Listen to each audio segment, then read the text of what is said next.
در افغانستان خبرنگاران حیات خود را زیر خطر گذاشته سعی میکنند مردم را از رویدادهای کشور آگاه نمایند. ذبیح الله دورندش نام خبرنگار افغان 5 سال این جانب در تلویزیون خورشید کابل ایفای وظیفه میکند.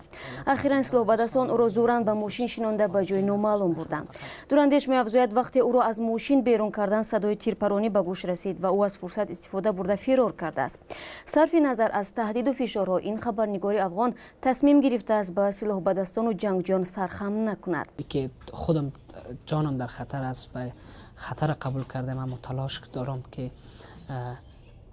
تا که حد در توانم باشه حداقل بتونم مردم ما از مشکلاتی که دارند و رنج میبرند اطلاع رسانی بکنم، آوازشان بر زمامداران حکومت برسانم.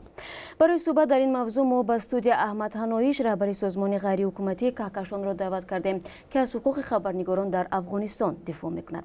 خوش آمدید به برنامه ما. تشکر از شما. آقای احمد، ببینید در حالی که در مرکز کابل خبرنگاران تا این حد به خطرها روبرو هستند، پس در شمال این کشور که شما به واسطه در اونجا فعالیت میکنید وضع چگونه است؟ سلامت. دقیقاً به یک موضوع بسیار مهم شما اشاره کردین. در پایتخت افغانستان در کابل خبرنگاران هر لحظه با حوادثی که پوشش میتن، با فعالیت‌های رسانه‌ای میکنن، این واقعاً از لحاظ روانی مسئولیت کامل ندارن. هر لحظه تهدید متوجهشان است، هر لحظه با دشواری‌های زیادی روبرو میشن از نظر خطرات امنیتی، ولی کار میکنن، زحمت میکشند در این راستا و مسلکشان از شغلشان است و شما میبینین که هر قدر فشار میاد، هر قدر از لحاظ از که در کارشان مشکل امنیتی وجود داره، بازم کار میکنن، بازم زحمت میکشن، بازم به کارشان ادامه میتن.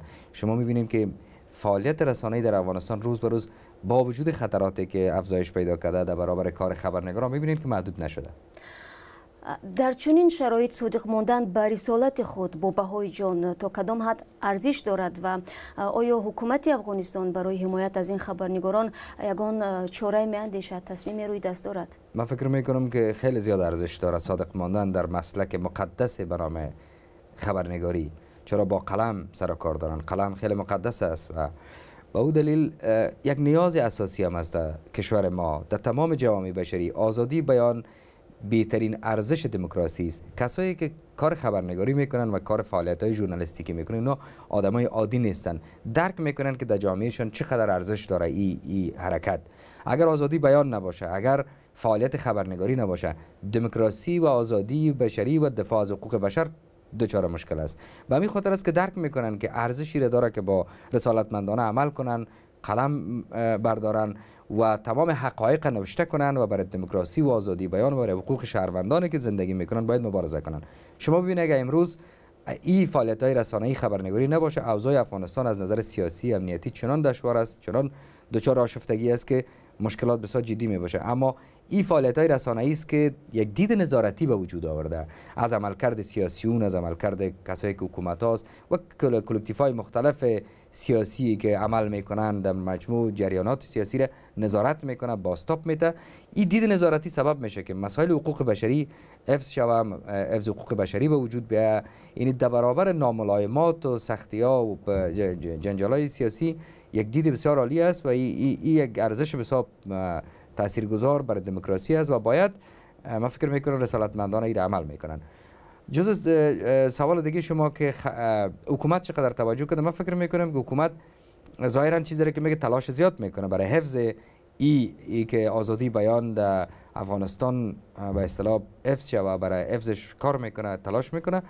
اما تعدادی از ژورنالیست‌ها هستند که راضی نیستند به خاطر از اینکه اکثر موارد ناامنی که در مقابل خبرنگارا به وجود آمده برای پیگردش زیاد به اصطلاح اقدامات مؤثر صورت نگرفته.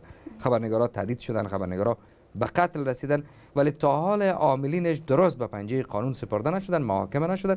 این یک نوع فرهنگ حاکمیت، فرهنگ معافیت برای این کار ادامه داره. ولی بازم با وجودی که حکومت میگه تلاش زیاد میکنه، من فکر میکنم که حکومت بیشتر مسئولیت داره در قبال قضیه، به دلیل اینکه خیلی از دستاوردهای مهم دولت افغانستان است آزادی بیان امروزی. این آزادی بیان همین فعالیت خبرنگارا و رشد رسانه هاست که چرخش به گردش آورده و اگر این چرخ اینا به گردش آوردن دچار مشکل باشن، ادامه پیدا بکنه، اینا سرش فعالیتشون فشار باشه، طبیعی است که این آزادی بیان با چالش روبرو میشه. آزادی بیان که با چالش روبرو شوه، دستاورد حکومت افغانستان یک مقدار کم رنگ میشه، زیر سوال میره. خب شما در مورد قتل خبرنگاران هم یادآور شدید. آیا در چند سال اخیر یا در یک سال اخیر چقدر خبرنگارا کشته شدند؟ تنها در سال 2016 را شما باور کنید که بیشترین رقم ما تلفات خبرنگارا را داشتیم، در حدود نزدیک به 10 نفر رسیده تعداد خبرنگارا که به قتل رسیدن. حتی در بعض مواردش که مثل یک حادثه کلانی که در کابل بود، بیشتر خبرنگارا تقریبا 7 نفر در او به قتل رسیدن. تا حال نزدیک به بیش از 10 خبرنگار ما تنها در سال 2016 راجستر داریم که به قتل رسیدن. ده ها مورد دیگه ضرب شتم داریم، چندین مورد زندانی داریم.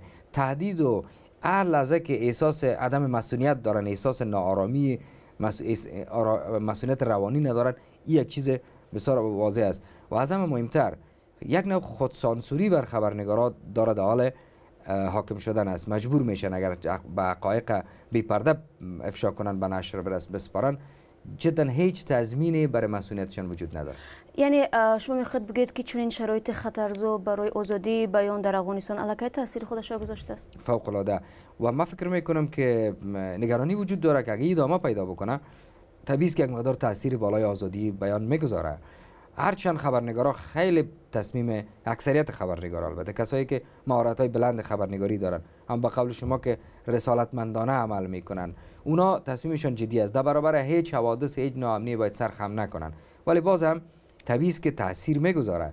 این تاثیرگذاری سبب میشه که آزادی بیان محدود میسازه. وقتی خبرنگار نتونه به مناطق دوردست رفته به حقایق دسترسی پیدا کرده، نتونه به دلیل ناامنی رفته در جای دوردست، نتونه تنها فعالیت خبرنگاری رو محدود به کابل و یا در تاجیکستان محدود به دوشنبه اگر شما بسازین، باز دیگه این آزادی بیان او ماهیت اصلی خود نداره دیگه. باید خبرنگارا دسترسیشان به اطلاعات وجود داشته باشه، به حقایق دسترسی داشته باشن تا ایره پوشش بدن برای ملت افغانستان و به می ترتیب بر جهان برسانن حقایق.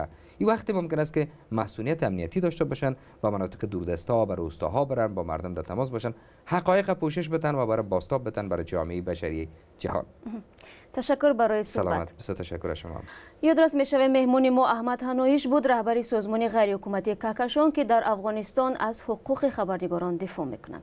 خوش آمدید. سلامت باشید. تشکر شما.